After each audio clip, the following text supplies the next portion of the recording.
Welcome to the Fell Mirowitz Center program today as we welcome our speaker, Sandy Boxerman, Missouri attorney and adjunct faculty for Washington University in St. Louis, for an introduction to Bitcoin and other forms of cryptocurrency virtual currency.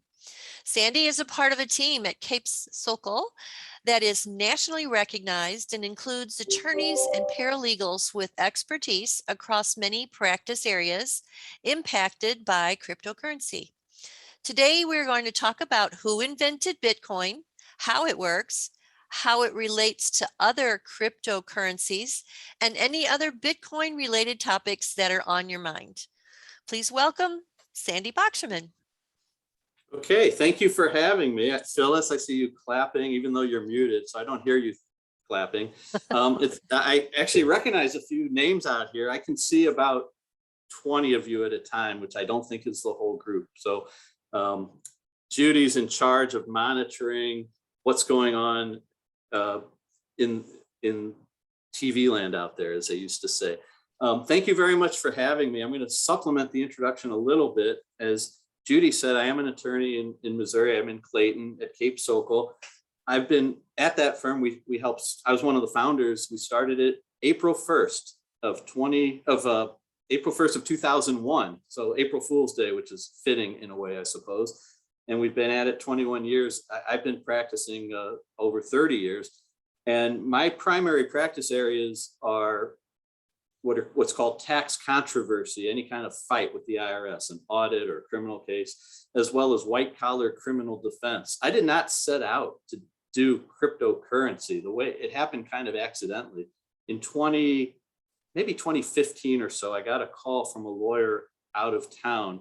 He had left a message. He said, do you know anything about Bitcoin? Which I'd heard a little bit about. And so I went on Google, which is how we all find out things on topics that we know nothing or little about. And I looked up a little bit about Bitcoin because when I called him back, I wanted to truthfully say, yeah, I know a little bit about it, which was kind of stretching the truth a little bit. So he was from out of town. He had a client in Cape Girardeau who was involved in Bitcoin. And I'll tell you later what aspect of the Bitcoin world he was involved in.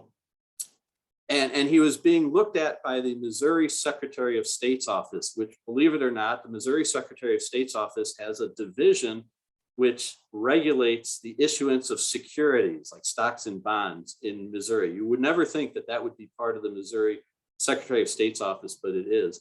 So they were investigating this guy in Cape Girardeau, and they needed a lawyer in Missouri. And that's how I became his lawyer. I worked with Michelle Schwerin, who's some of you may know her. She's a partner here as well.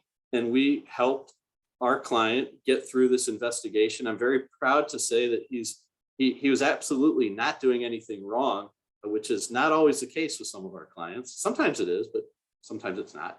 But in this guy's case, it was true.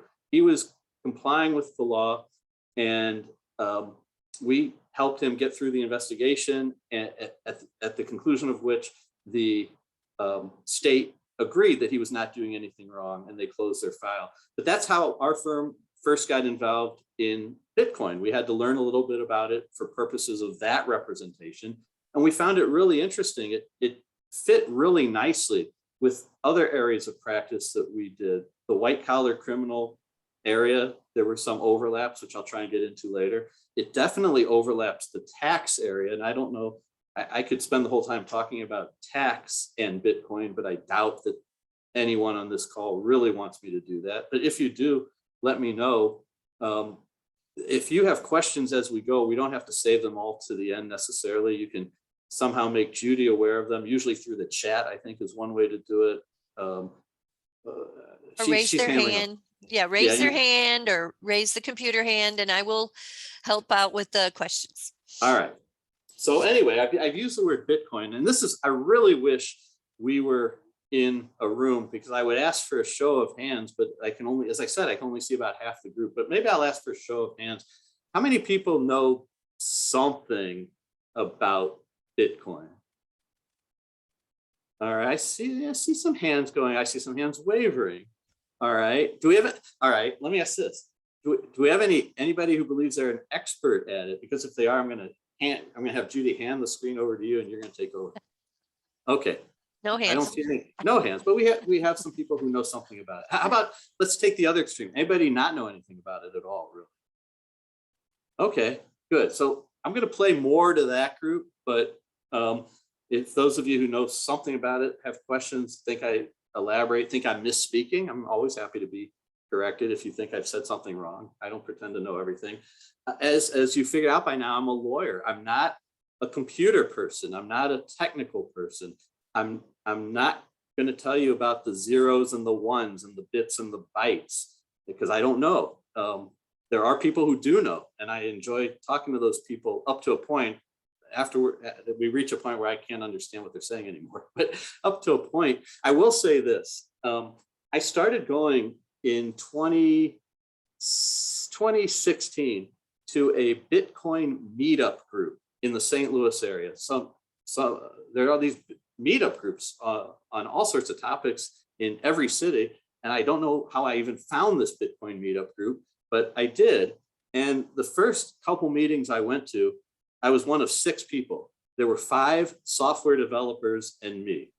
And then as Bitcoin grew in popularity, the group started growing. And towards the end of 2017, and there's a reason why that date's important, towards the end of 2017, we had at our peak 100 people in the Bitcoin group who were not all software developers. They were people from all walks of life. And then the group dropped back. And then because of COVID, we haven't had it in person. But right before the pandemic, we were about 20 or 25 at a meetup, which I think is about right. But if I don't tell you why we had 100 at the end of 2017, somebody ask, flag Judy, and make sure that I tell you why that is, because there's a reason for it, and I find it very interesting. So let's start with Bitcoin. What is Bitcoin? Where did it come from? Why do we have it, or why did whoever developed Bitcoin develop Bitcoin? It started in 2008. There are people who will say that we've had cryptocurrencies going back to at least the 1990s, and that could be right, but for purposes of this conversation, I say that 2008 is the beginning time. And it started with a white paper. I was doing this in rehearsal with Judy, and it worked perfectly, which means it's probably not going to work now, but maybe it will. Judy, do we have it? We have it. Okay. I put this on the screen, kind of in our dry run with Judy and me. And she said, oh, that's the Bitcoin white paper, which scared me because that meant that she knew something more than I expected anyone to know. But in 2008, someone using the name Satoshi Nakamoto, which you can see on there, put out a white paper.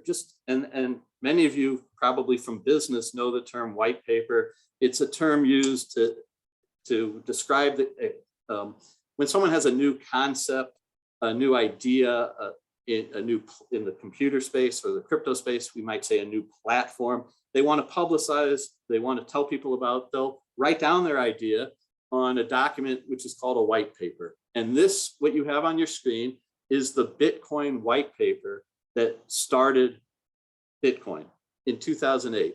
Now, I said that it was put out by someone using the name Satoshi Nakamoto. That's because nobody knows who Satoshi Nakamoto is. There are people who think it might be a group of people, and every now and then you get someone claiming to be Satoshi, but none of those claims have really panned out. It really doesn't matter, other than it's just kind of interesting. Someone using that name, Satoshi Nakamoto, put out this white paper. If you get involved in the Bitcoin world at all, you may hear the word Satoshi in a slightly different context. We'll get into this later, but I hope we'll get into it later. But a Bitcoin is one unit of the cryptocurrency Bitcoin. The whole system is called Bitcoin, and then each coin is called one Bitcoin. And a Bitcoin can have any value that the market says it's going to have. Right now, I have it on my other screen. One Bitcoin is selling for about $57,000 right now. So does that mean if you don't have $57,000, even if you have it, you don't want to spend that much, you can't get into Bitcoin unless you're willing to pay that much. That's not true, because you can buy fractional units of Bitcoin. You can buy half a Bitcoin. You can buy 25% of a Bitcoin. In fact, you can buy like 1/100 millionth of a Bitcoin. And that's like the smallest unit that Bitcoin will divide into.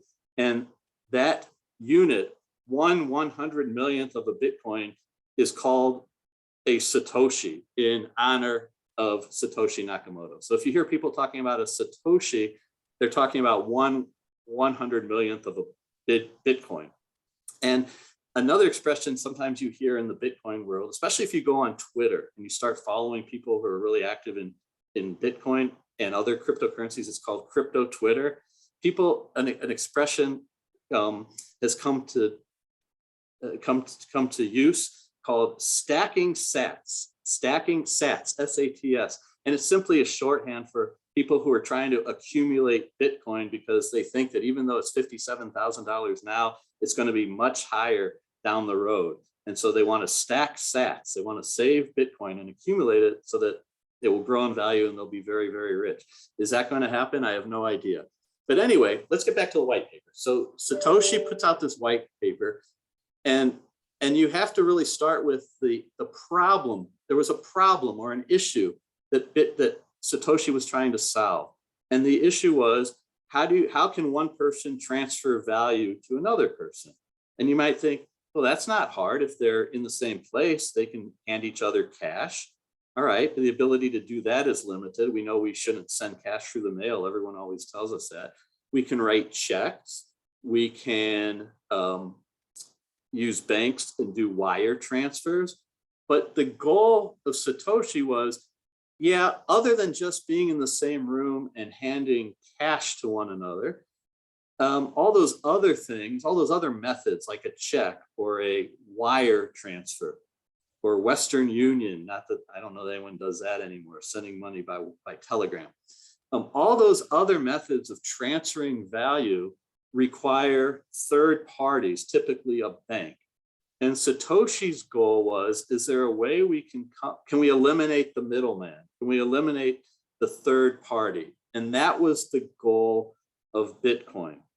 Other cryptocurrencies have been developed since Bitcoin, and they may have similar goals or they may have other goals. But the overriding goal of Bitcoin was to develop a system where people could exchange value without having to go through a third party. You'd only need two parties, the transferor and the recipient.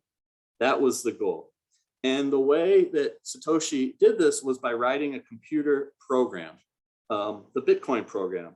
It's called open source software because Satoshi just put it out there on the internet for anyone to load onto their computer and become part of the Bitcoin network. Any one of you in this room could do it. Maybe some of you have, but anyone could do it right now if you wanted to. You can load the Bitcoin program onto your computer and you can become part of the Bitcoin system. You would become what's called a node, N-O-D-E. That's the term for a computer that's hooked up to the Bitcoin system and in fact is helping to run the Bitcoin system.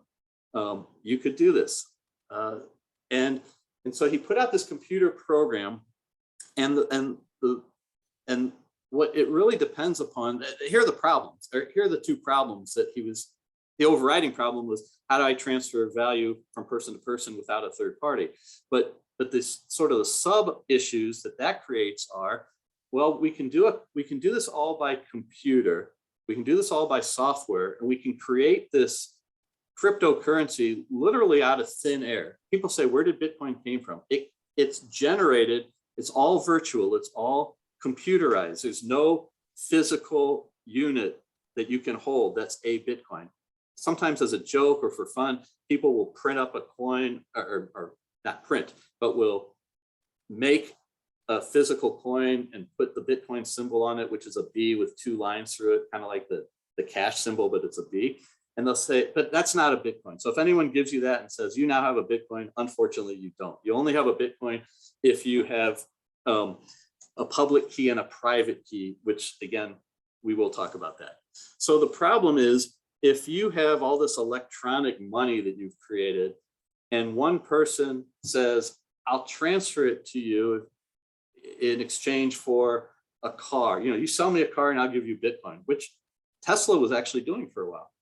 The problem is that if you're the recipient of the Bitcoin, you need to know that the person transferring the Bitcoin to you really owns it, and even more important, has not, or at least equally important, has not already transferred it to someone else. It's called the double spending issue. You want to make sure that if you're getting a Bitcoin or some fraction of Bitcoin, that you're really getting it, that they haven't given it to someone else, and that what they're giving you is worthless and invalid.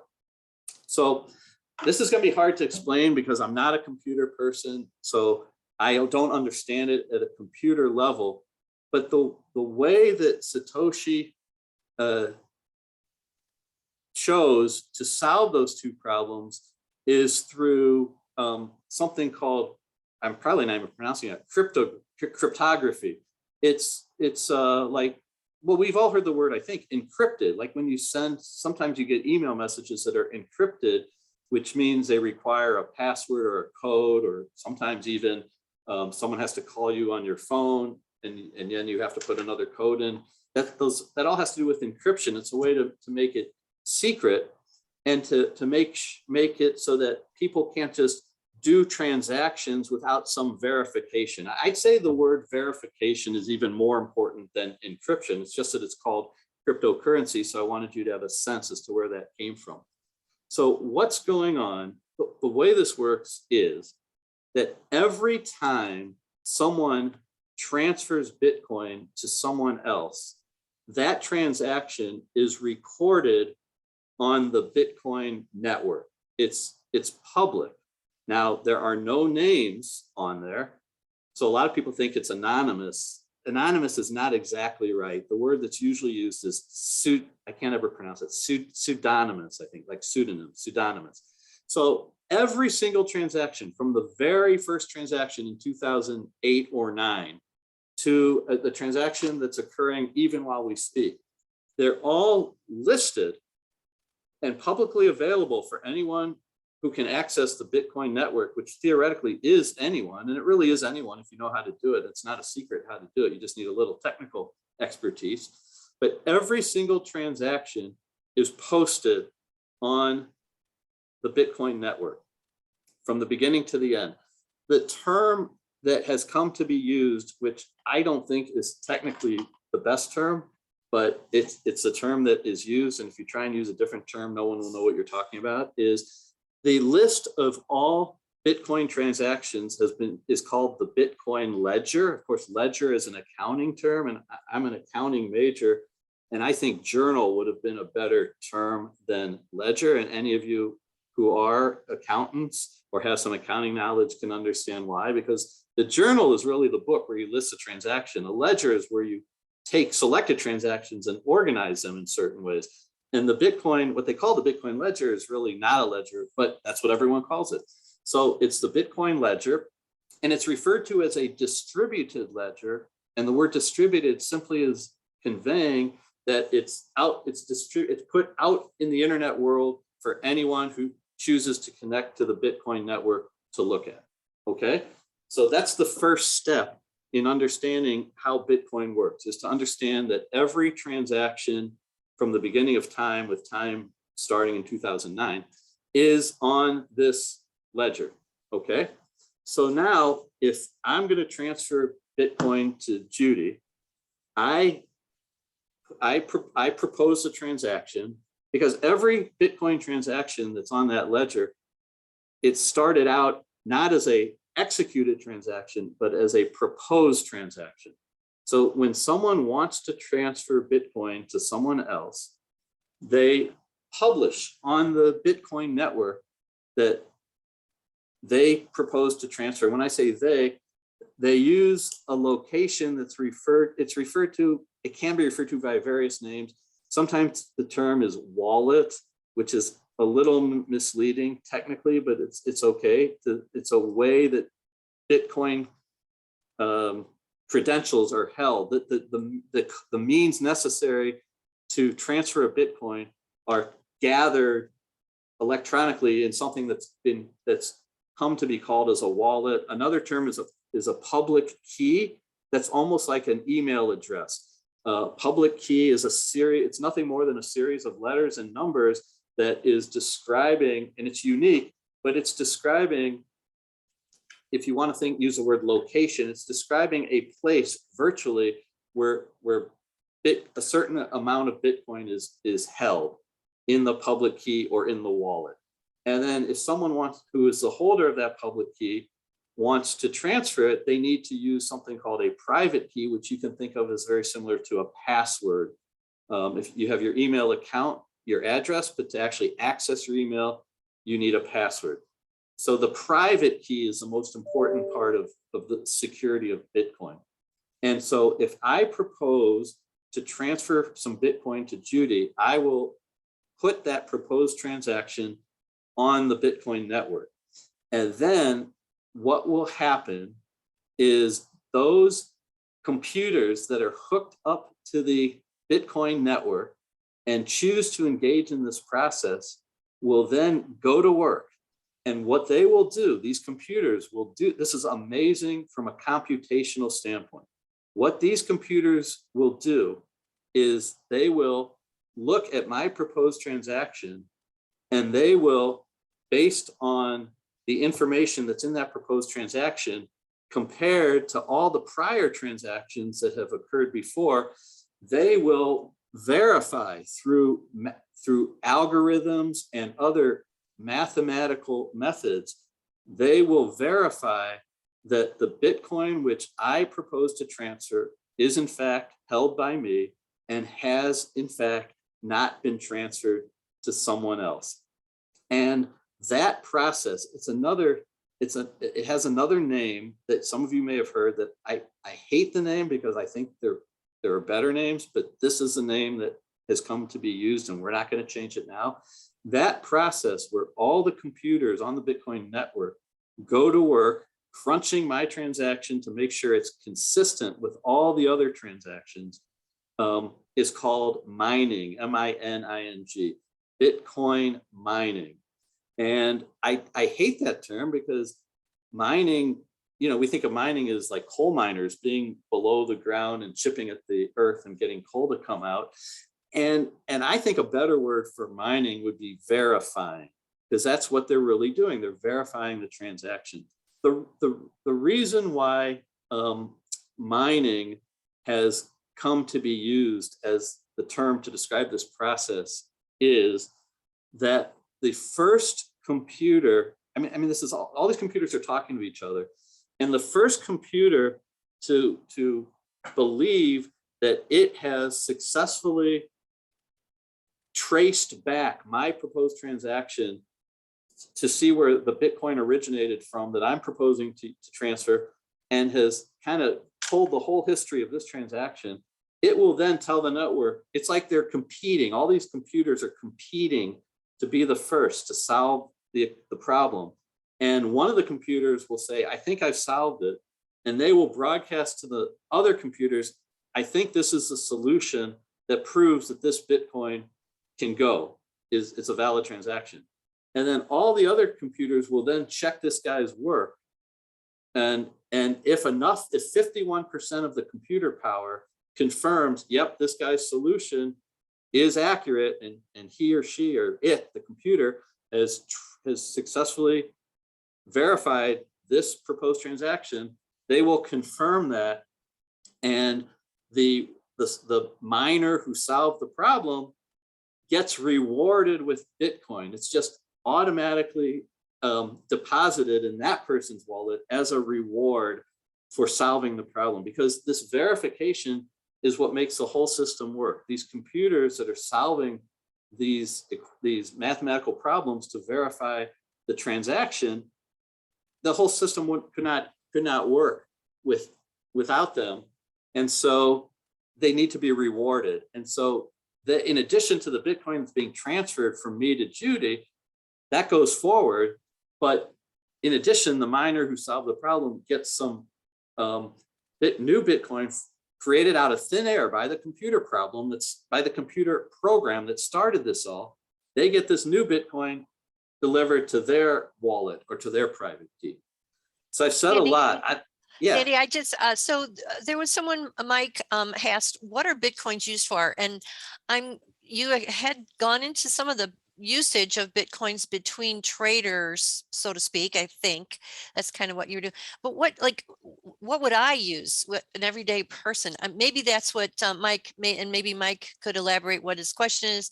But he asked, what are Bitcoins used for? Well, at the present time, they could be used for anything that the transferor and the transferee want to use them for. There are people who really believe in Bitcoin, and they think that Bitcoin is going to replace currency, that we're not going to have dollars and euros and pounds anymore. It's all going to be Bitcoin or other cryptocurrencies, which we'll talk about what I mean by other cryptocurrencies. I personally don't think that's ever going to happen, but there are people out there who have this dream that it could happen. There are retail establishments that accept Bitcoin in payment for goods and services. I personally don't know which there are here in St. Louis. It's not very widespread as far as I know, but there are some. At one point, Bitcoin was accepted by Tesla in payment for cars. I don't know if Tesla is still doing that, but it's not as widespread as people are, as some people are hoping it would have been by this time. So it's really whatever people choose to use it for. Now, there are other cryptocurrencies besides Bitcoin that have some of the properties of Bitcoin, but they have other properties. And there was a term I wanted to be sure I used in this presentation. So I was going to say it more at the end, but I'll just say it now. The shorthand is DeFi, D-E-F-I, or capital D-E, capital F-I, DeFi. It's short for something called decentralized finance. And the dream of the DeFi world is to have a lot of financial transactions. Primarily lending is the one that is most actively being explored now, is to, again, try to get rid of a lot of cryptocurrencies, to get rid of banks. I mean, banks sort of hate cryptocurrency because the true believers in cryptocurrency hope that it replaces banks. Although now banks are trying to kind of co-opt it and issue their own cryptocurrencies, which is a whole nother world. But the world of decentralized finance, we're not talking about Bitcoin anymore. We're talking about other cryptocurrencies, which other software developers, kind of seeing Bitcoin as a model, have said, well, can I use this Bitcoin as sort of my starting point and then add new features? And there's another cryptocurrency system out there called Ethereum, which is specifically designed to do more than just exchange coins back and forth, although it can do that too. But Ethereum is particularly useful for running financial applications that somehow use cryptocurrency to help make the transaction go. And so one idea that's very actively being developed now is lending within there are ways that not using dollars, but using cryptocurrency, where people can borrow cryptocurrencies without going through a loan application process.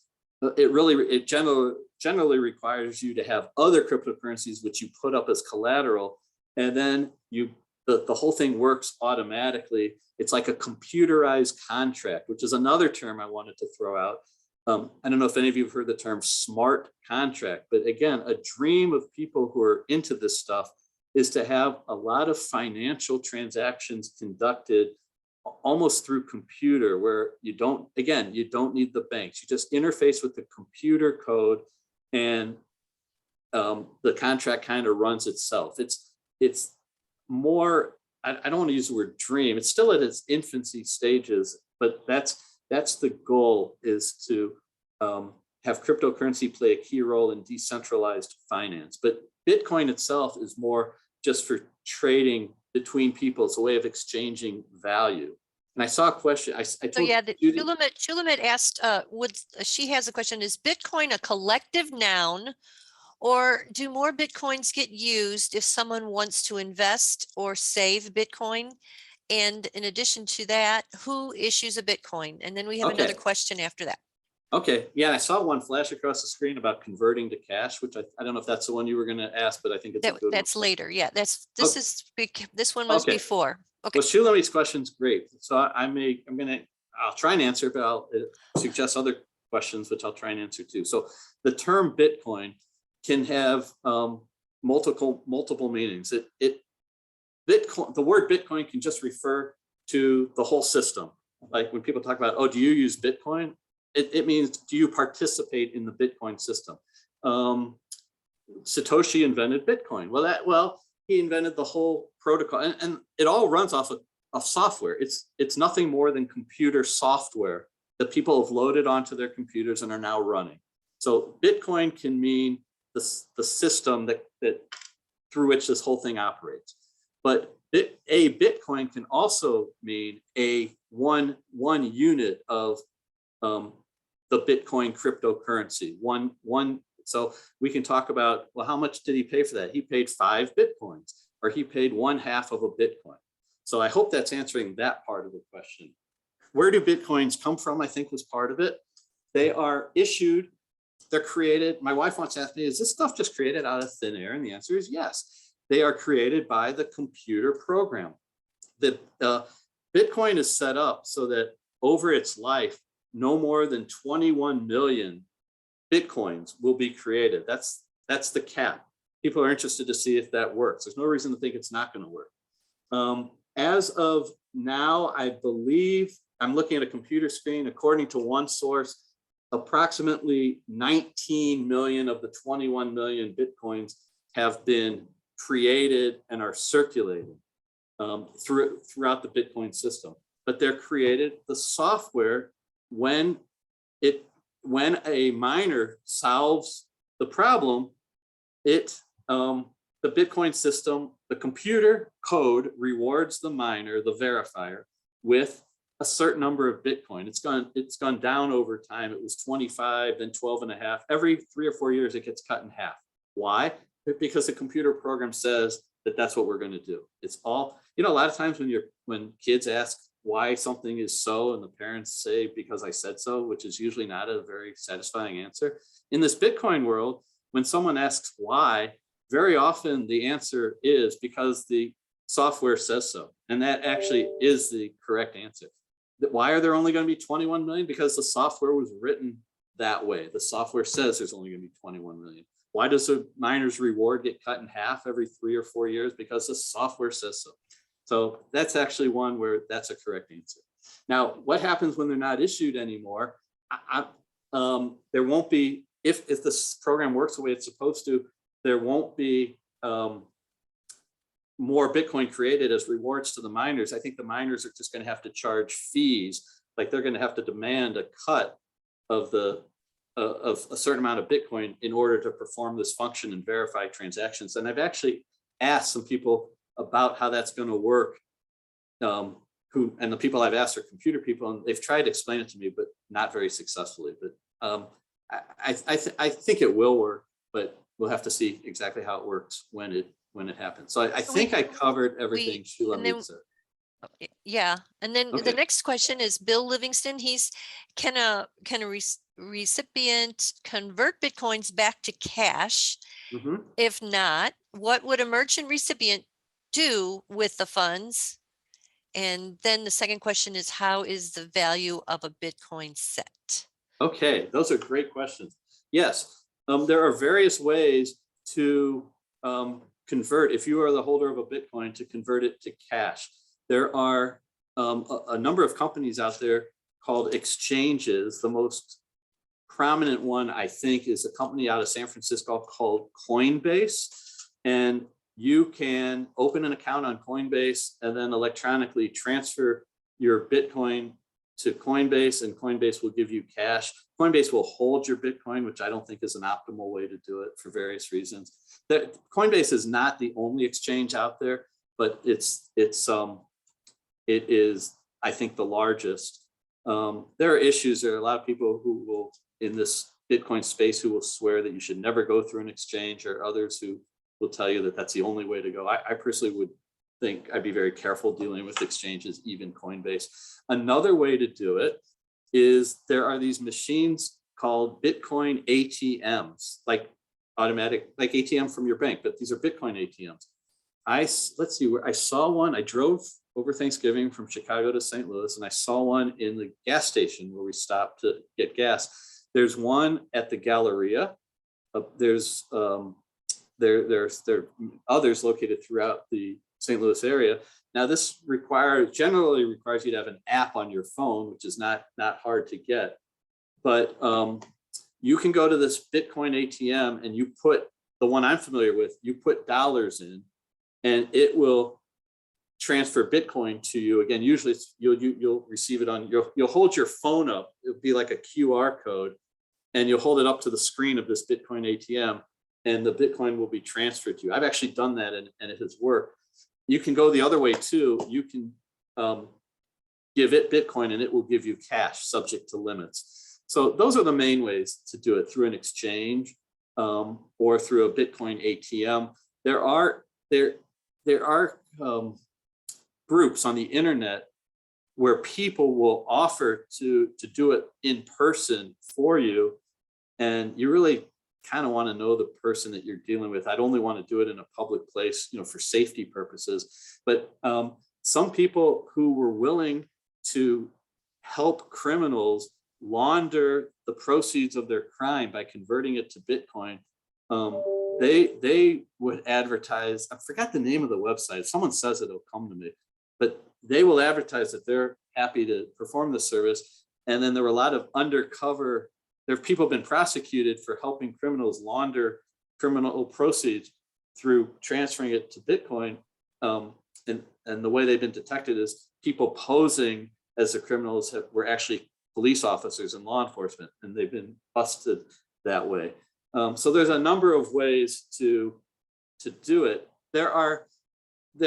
I'm going to digress a little bit, because I mentioned people who have this vision that someday we won't need cash, we won't need U.S. currency, and we'll just be able to do we'll run our whole life with cryptocurrency. That is theoretically possible.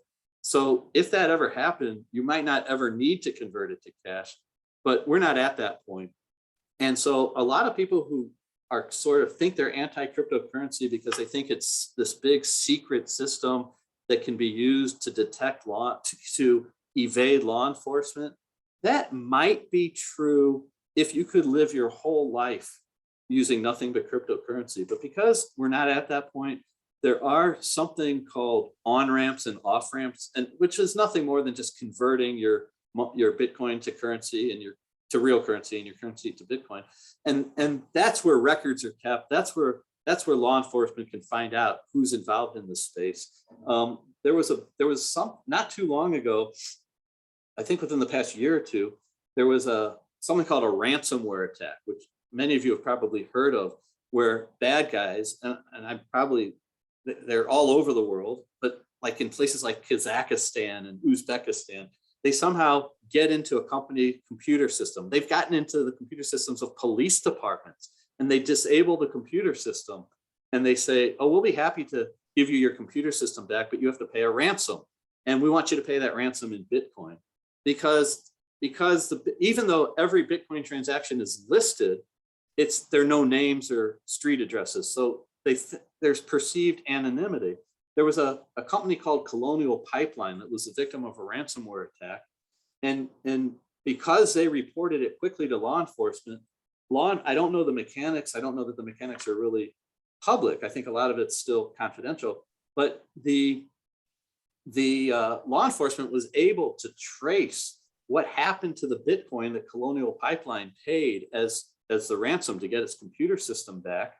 And they somehow were able to tie, even though you can't do it just by looking at the Bitcoin system, I believe they probably had an informant or something else. They were able to connect one or more of the Bitcoin transactions to a live human and through doing good old-fashioned police work, they were able to recover about 2/3 of the Bitcoin that was paid in ransom. So this is not, a lot of people will say, oh, this Bitcoin is just a panacea for criminals, because criminals can use it, but it's not only used for criminal purposes. I think it has a bad rap. I mean, if you want to know what's good for criminals, good old dollar bills and $100 bills is the best thing, because that's not traceable at all unless you put dye on it or something. So anyway, I've digressed a little bit. So we have There another was another, question. yeah. Yeah, what is blockchain? And then Okay. there's a couple Yeah. more after Yes. that. So Yes. So it's sort of like at the Passover Seder, you can't say a Seder without saying matzah, moror, and the Passover sacrifice. Any presentation on Bitcoin is not complete unless you talk a little bit about blockchain. So this is really, I hope I can do it, because it's really a scientific concept. I'm going to share my screen.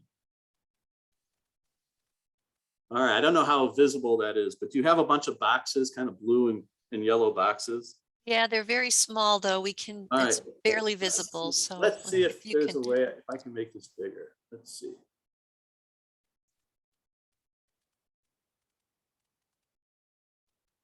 Is that That's better. Yes. Okay. All right. So here's where the term blockchain comes from. And any of you who really know what this means are probably going to cringe, because I'm probably going to do this at such a high summary level that I'm going to say all sorts of technical things wrong. But these blockchain, these proposed transactions that I talked about, that someone wants to transfer, that someone wants to transfer Bitcoin, it's a proposed transaction. The code, the Bitcoin software has decided that a number of these transactions should be grouped together. And the miners, the verifiers who are going to work crunching the numbers, going through the algorithms to confirm that the transactions are valid, should basically do them as a group. And the group of transactions is called a block. And roughly every 10 minutes, a block is created. So I kind of made it sound like they're going transaction by transaction, but I think they're really working on blocks. And as soon as one of these miners thinks they've done all the math that they need to do that verify that every transaction in that block is valid, they will propose to the rest of the miners, let's add this block to the system. And the other miners will then go to work on that block and verify. It's like checking the other guy's work, and we'll say, yep, that block's good. And it will now be added to the system. These blocks are connected through something called hashes. And someone has tried to explain to me what a hash is. I'm not getting it, but it's a series of letters and numbers that in the right sequence describe a larger body of work. So each block has a hash, and each block, the hash of that block is then incorporated into the next block so that they're linked together. And that's where you get block and the links of a chain. That's where you get blockchain. This is the system. This blockchain system is the way that these transactions are verified, and the validity of every transaction is checked out and confirmed. And blockchain, I'm really glad whoever asked that question asked it. The Bitcoin system, in order to work, uses blockchain technology. And there is something called the Bitcoin blockchain. It's the list of all Bitcoin transactions organized into these blocks, and each block is numbered. But the Bitcoin blockchain is not the only blockchain out there. There are many other applications and software developments and codes that use blockchain technology. So if someone ever talks about capital T, the capital B blockchain, there's no such thing as the blockchain. There's the Bitcoin blockchain. There could be the XYZ blockchain for the XYZ system. And I would say the beauty of blockchain, although I don't think its full potential has been realized, it is a way of securing data. Some people have described the Bitcoin blockchain as just one big fat database, just a list of transactions, but it's a way of securing them and making them virtually hack proof. The blockchain, for Bitcoin has all the Bitcoin transactions going back to 2008. It would be almost impossible for a hacker to get in there and change something from a transaction from 2012, which they might try to do to try and direct Bitcoin that's being held in my wallet into their wallet. It's almost impossible to do. I think I've been told that it's theoretically possible, but from a practical standpoint, it's very, very, very 20 million varies, unlikely to happen. So the thought is that this type of data security could be used and have applications in areas not having anything to do with cryptocurrency, like transmitting medical records electronically. Some people say blockchain technology might be a way to ensure the security of those records. I don't know enough about it to know for sure whether they're right. I kind of sense they're right. Some people have talked about, could blockchain be used to do all voting, like for elections for president and Congress?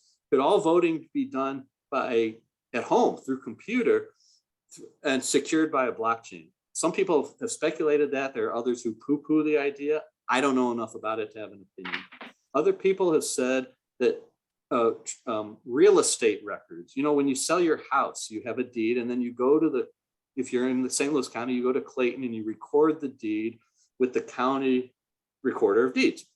And title companies, when you go to buy a house, one of the jobs of the title company is to act sort of like this blockchain miner, this verifier, to go back, title insurance. They go back and look at all the transactions to make sure there's not a blip, that when you're getting title to your house, you're getting the full enchilada, or as my professor in law school would say, the entire bundle of sticks that the owner of that property should get. Well, I don't see, there are some states that have experimented with using blockchain technology to keep track of all real estate sales. I think they've experimented with that in Vermont, I believe. I don't know that it's more widespread than that. It strikes me as a perfect application, but there may be reasons why it's not. So anyway, whoever asked blockchain, thank you for asking that question, because it's a hugely important question, and I'm glad that we got to describe it. I hope this drawing, which I found off the internet, does some good in helping to illustrate it. I had one other.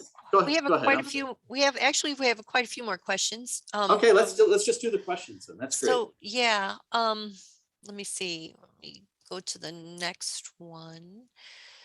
So, how does one acquire Bitcoins to enter the system? Okay. So I think you might have touched on that a little bit. Yep, there are two ways. You can become a Bitcoin miner. And by the way, I figure, what the heck? I got a picture of it, so I might as well share it with you. So we'll do the share screen thing one more time. Let's see, it's probably not there yet. Okay, Judy, is it that same machine I showed you earlier? Yep. All right, this is an example of a Bitcoin mining machine. It's not very big.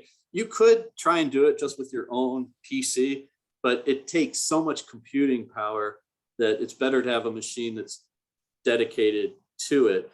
And by the way I got into Bitcoin, I said I would tell you, this company in Missouri was selling Bitcoin mining machines like the one on the screen. They're made, this one's made in China, but they were selling Bitcoin mining machines. And then they were saying to the buyers, you have two choices.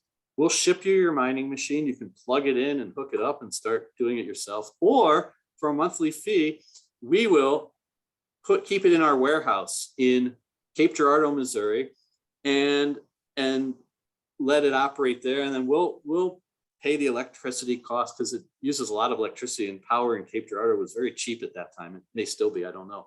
But anyway, the Secretary of State of Missouri thought that somehow that business model was violating securities laws. It totally wasn't, but I understand why they checked it out.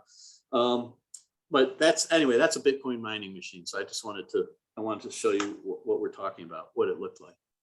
So one way is if you can become a Bitcoin miner, but most people don't really want to do that. So another way is to go to a Bitcoin ATM, like the one at the Galleria, or go to an exchange and purchase Bitcoin that way and get started. If you just Google Bitcoin, all these ads will pop up that will say, like, get started in Bitcoin. During the baseball playoffs, the umpires all had shirts that said, I think it was FTX or something like that. And I was like, what the heck is that? So I went online. It's like a Bitcoin exchange. And so the advertising worked, I guess. It made me look them up to see, who they are. So some of these are more reputable than others. Coinbase is reputable, but every now and then you hear horror stories about people who have problems with their Coinbase account. They can't get a hold of anyone to help rectify it. I mean, I don't think Coinbase is a scam or anything like that. There are a lot of scammers who use cryptocurrency as part of the scam. So you have to be on guard for that. The next question we have is, do you have to have real money to get Bitcoin? Well, I think so. I mean, you could, if you found someone who had Bitcoin and was willing to pay you wanted you to perform a service for them, and you could perform the service and get Bitcoin that way. So theoretically, you don't have to have fiat, F-I-A-T, that means like government issued currency. But that's how most people get it. They buy it with fiat, but it's not absolutely necessary to do it that way. And then Neil says, again, how do you buy Bitcoin and who gets the cash value for the Bitcoin? Well, whoever's selling the Bitcoin, if they're selling it for US currency, whatever the value is at the time of the sale, they get the cash and you get the Bitcoin. So the people who run the ATM, you put your cash in there. At the end of the day or the end of the week, they have people come and empty out, who work for them and empty out, collect the cash and deposit it in the bank. So that's how that works. Since people are talking about value, can I put one more thing up there? Oh, absolutely. Okay. Are we there? Do we have the chart? Yes, we have the chart. Yes. All right. So this is a chart of the value of Bitcoin. Well, this one only goes back to 2015, but it doesn't matter because before then it was the same. So it's like really low. Like on November 3rd of 2014, you could buy one Bitcoin for $324. And it stayed really flat. And then in 2017, it ran up. And I think I mentioned that in December of 2017, we had our highest turnout at a Bitcoin meetup. That's because the Bitcoin price approached, I don't know why it's not saying 19,000. You won't get the same number if you go to different sources on the internet, because this is whatever source this is. Bitcoin's traded at so many different places that there's not just one market, but they're going to be close to each other. But until recently, the highest point in time for the Bitcoin price was December of 2017, where it came really close to $20,000. And then it fell back. People talked about the crash, yet if this is the depths of the crash, it's still 10 times what it was over here. And then in 2021, it's run up again. And you can see now that it's hovering around 57,000. I think the high point has been around 65, 66. And I know someone's going to ask, if you haven't already, what determines the value? Nobody knows. I mean, anyone who tells you they can tell you why Bitcoin is going up or down in value, they're lying, because they know what, I mean, they may think they know it, so they might not mean to be lying, but it's an auction process. It's whatever people are willing to buy and sell at that point in time. It's not like, some people say, well, is it like a stock? Well, kind of, except that a stock is, we hope, backed by a real company that has assets and land and earning potential. A lot of people are skeptical of Bitcoin because there's nothing backing it up. But you could say the same thing for gold. Why does gold have value? You can make nice jewelry out of it, but is it really that practical to hold gold? I mean, I think Bitcoin, the analogy between Bitcoin and gold is a pretty good one, although not a perfect one. It has value because at any point in time, there is someone willing to pay whatever they're willing to pay, and there's someone else willing to accept that price. If everyone who owned Bitcoin today somehow got together, which they never could because they're too dispersed, but if somehow they all got together by ESP and they said, we're not going to sell our Bitcoin till the price hits $75,000. Well, some people would bid it up and it would probably get to that price eventually. There are people who say for sure Bitcoin's going to get to 100,000. It's going to get to $1 million. It could go to zero and never come back. So it's, they say, don't invest if you're not willing to lose. That is so true. And I did a 4 years ago, I was a speaker at a lunch at a Jewish Federation Professional Society program about Bitcoin. And the organizers of the program, every time I said something that at all seemed positive about Bitcoin, they would jump in. Now, we're not urging you to buy Bitcoin. I think they were so worried that someone would leave the program and buy Bitcoin and lose all their money that then sue the federation, that they were like, this is not investment advice. And so my advice is don't buy it. If anyone thinks I'm telling you to buy Bitcoin, I'm saying don't, unless you have money that you can easily afford to lose everything, because it could happen. I mean, it has happened to people. The Bitcoin blockchain, the Bitcoin software itself, as far as I know, and I'm pretty sure about this, has never been hacked. That blockchain cryptography system has held. The Bitcoin chain, no one has ever lost money because someone could go in and modify the blockchain, the Bitcoin blockchain. That's never happened. But where people have lost money is through holding their Bitcoin through third-party exchanges, which themselves have been hacked, and then the hackers make off. It's not that the Bitcoin system got hacked, it's that the third-party system that they're using to hold Bitcoin has been hacked and stolen away. So can you lose all your money by investing in Bitcoin? Yes, because the whole market may crash, or because you may be going through a custodian that itself does not have all the security that it should have. So I think we have time for one more question. I think there was a couple others, but I think you might have answered some of the other questions along the way. Jonathan would like to know for you to explain how the IRS considers Bitcoin to be, is it to be stock and therefore taxable? Mm-hmm. And Okay. His second question, I think, is where's the big Bitcoin computer?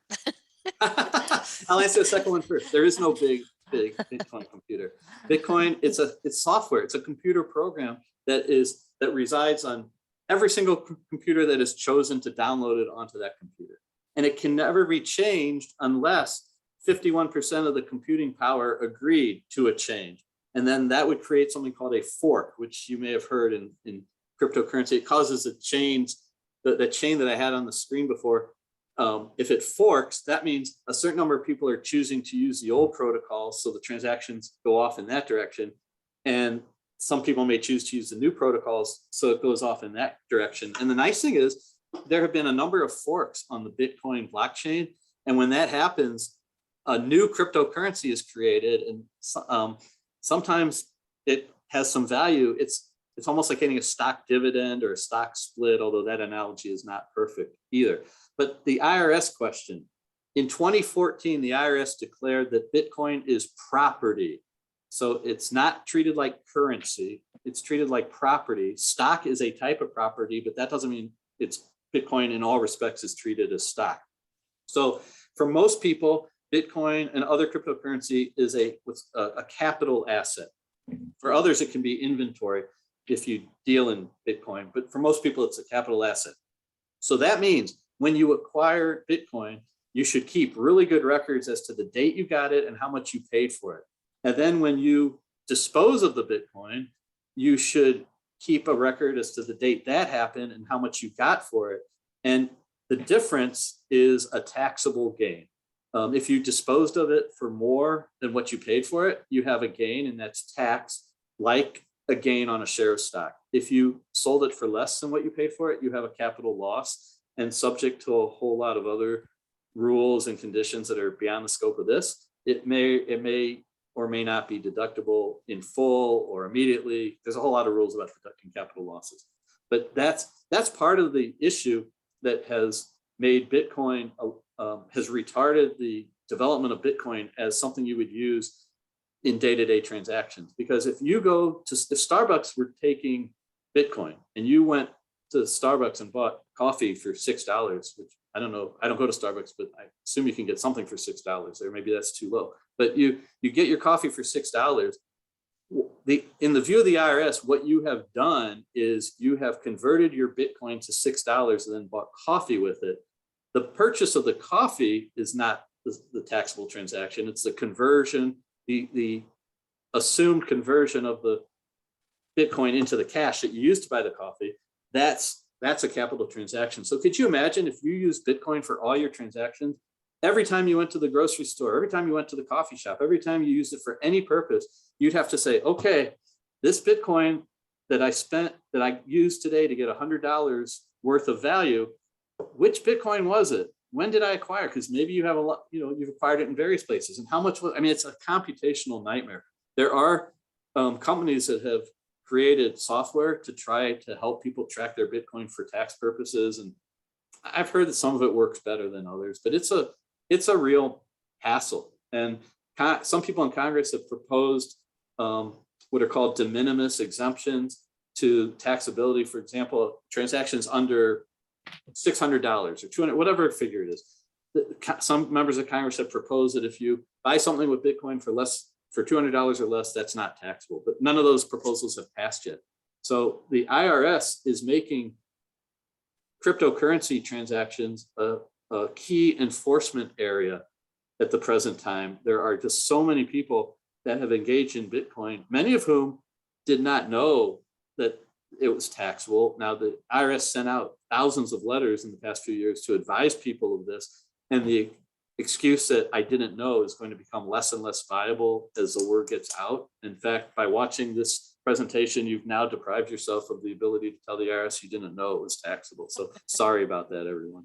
So if you buy and sell Bitcoin or any other cryptocurrency, keep track of the transactions so that you can report them properly to the IRS and not get in trouble for it. Bitcoin's perfectly legal, but it has tax consequences that can cause problems for you if you don't do what you need to do with respect to the taxes. Well, Sandy, I want to thank you so much today for some information, and it almost seems like we're just at the tip of the iceberg on information if we want to start using Bitcoin. So we really appreciate all of your insights today.